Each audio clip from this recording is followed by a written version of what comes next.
Can the beta project have a warm welcome into the arsenal? Fuck no! The gun doesn't work!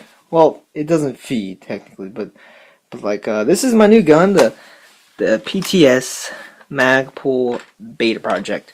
Now, I've had this gun since the Monday before Christmas, so I've had it for a long time. I've been waiting for so long to show it to everybody on YouTube. The only reason I haven't is because, like with the Scar, I wanted to do a reveal, kind of like just surprise you guys with it, kind of like I did with the Vector and the Scar. And the reason I didn't is because I need to buy one of these guys. Yeah, well, really, what's wrong with the gun is it's just not feeding. And I took the whole thing apart, took pictures in the internal, so I'll show those off and everything that's new with it. So the story behind this gun is that I've always wanted the beta project. I just really love the idea, the ambidextrous, bolt, and then just the way it's got M4 stock. I love how it's got rails on the front and everything, and how it's all mag pulled out.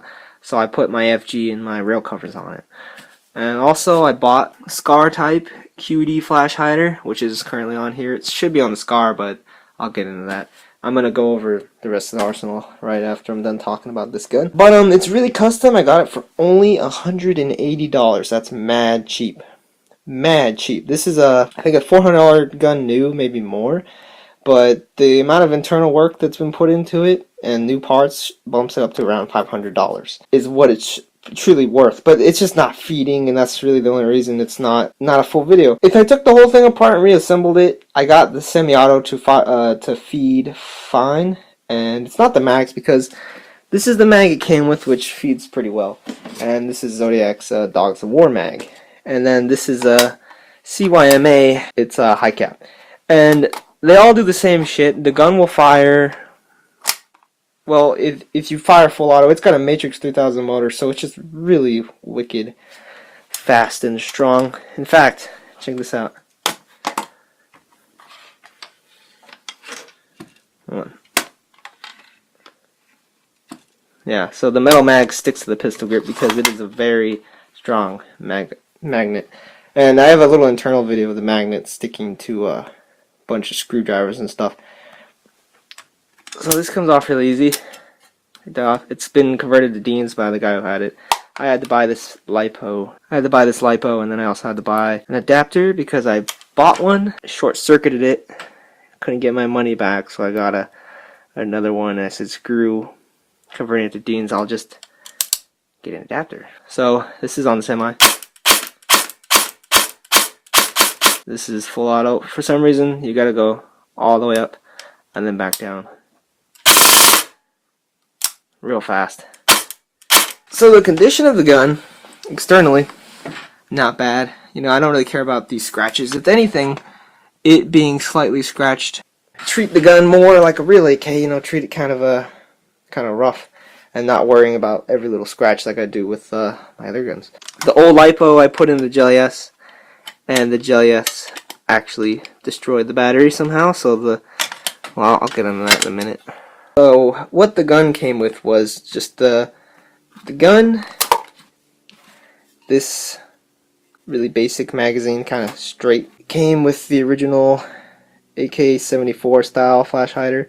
So I got this gun on Craigslist, and this guy, he lived in Mesa, which was really far, so I kept telling him, oh, we can meet halfway and all this, and he kept saying yeah, and so we had the agreement of $180, pretty sweet, and he flaked on it all of a sudden, right as it was time to go. So I was like, oh yeah, that really sucks. But then 3 days later, he did what I was hoping he'd do, and he said, you still want it, because whoever he flaked on me for flaked on him, because he was doing a trade thing on the side if you had something better. So he wanted what that guy had, and he said, do you still want it? I'm like, hell yeah, I still want it.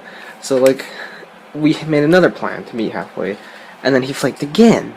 So I went apeshit on his ass. I just couldn't help it. I just got really mad, and he actually handled it pretty well, and then I needed to mature a little bit, so I did, and then we agreed to do it again, and we just said we'd go all the way to his house instead. Problems, it basically doesn't have any. I mean, the only thing off the bat was the selector was really loose, so my dad had an idea of taking this piece, and I said let's straight slot it, so we drill the straight slot. And there's a piece there that we added to make sure that, because the screw kept untightening itself as this moved, so we put a straight thing in there because it didn't have one, it just had a screw. And now the selector switch is really tight. Originally they have saw grips, but I think they come with both options, so I prefer this one anyway. But I want to get a Magpul palm version. Put a picture of it. Stock is a Magpul CTR stock. Has the friction lock, which doesn't really do shit because it's still, I'm pretty sure it's supposed to stop it from moving around, but it doesn't really stop it at all. Has all the positions, and it has just a regular M4 buffer tube. And this is, I'm pretty sure this is a real Magpul because it doesn't say PTS all anywhere on it, but just leave a comment if this is an actual, you know, stock. Because the training stuff like this one actually says it's Airsoft, but the rail covers and the stock don't say it's Airsoft. So it's a very nice gun. And some of you may be thinking that I don't have any AKs, or I don't have any experience with AKs, because these three guns are all Stanag mags, and this is an AK. So I really only have the one it came with. Bought this red dot. There'll be a review on it. So yeah, actually my very first experience with an AG was with an Echo 1 Red Star AK-74. That was my very first experience with an airsoft gun, I mean AG, and that's kind of what got me into it. So my first AG technically, well, I only borrowed it, but my first AG experience came from an AK. So the internals, they're all different now, like a lot of Bravo. I know the cylinder head, the piston head are aluminum Bravo, and then the piston is Bravo Swiss cheesed. It has a cut. He did a lot of work to the gun, so he converted to Dean's. There's a Magpul Type Bore version 2 in this gun, the black one that I have an extended version of, but I don't use it, and it's in here. And it has a servo pad, a new servo pad, a new spring. I don't know if the original gun has a ball bearing spring guide, but it has that. And it also has a Matrix 3000 motor, which I mentioned. And if there's any more, I'll just put it on the screen. I was planning to use it at Vanguard this weekend, but it doesn't work. So there'll be a review on this gun, and you'll be seeing a lot more of it. And it is my longest gun. And I think it's funny that this gun is black and tan, just like my F2000 and my Scar are both black and tan, even though I'm all about the Splinter Cell thing. I think it's ironic. Oh, and it's funny is that maybe nobody noticed that the 700 subscriber video, I was actually holding this gun on the cover. Maybe somebody noticed, but nobody commented on it, but I was actually holding this, and it was on the thumbnail. Also, in that one video, the pregame video, this was the gun I was talking about that I didn't want to show you. The State of the Arsenal address, corresponding with State of the Union, like I did last year, but this one's very late, so I'm just gonna go over the State of the Arsenal. So the FN2000 does work in full auto only. It only works in full auto. 5.7.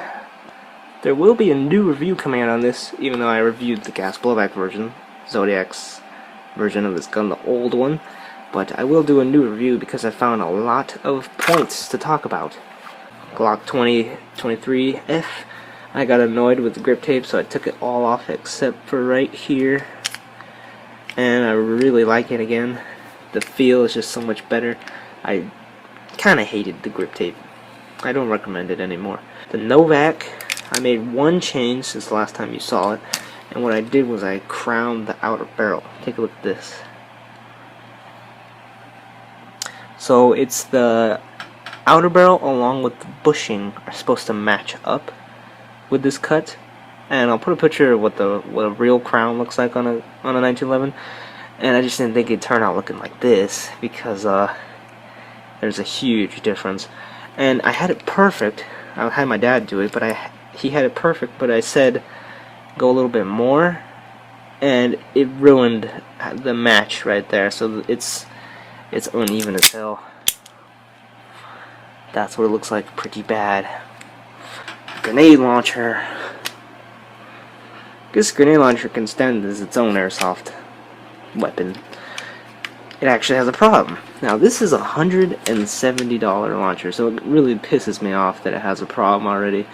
I only got it for 50 bucks on Craigslist, if anybody's been following my channel. This little thing, it's missing a screw. See the screw? Should go right there, but it doesn't, so it comes out. Caused a lot of problems.